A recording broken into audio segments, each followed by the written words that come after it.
Днес ще разгледаме как различните индикатори си променят цвета спрямо pH на средата. Започваме като към три аналитични епроветки добавим равни обеми разтвор на натриева основа. Към първата епроветка добавяме син лакмус. Цвета се променя в синьо.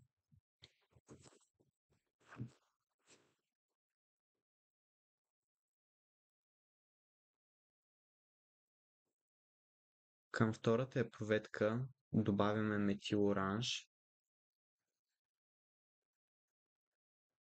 като цвета се променя в жълто. А към третата добавяме фенолфталеин, като цвета се променя в малиново-червено.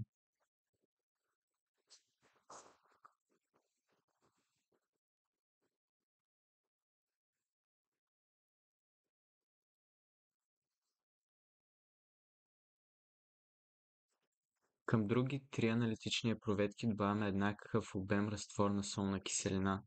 Към първата епроветка добавяме син лакмус, цвета става виолетов.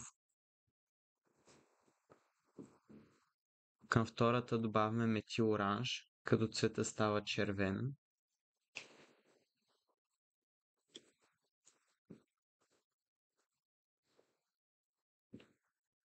А към третата добавяме фенолфталеин, като цвета не се променя.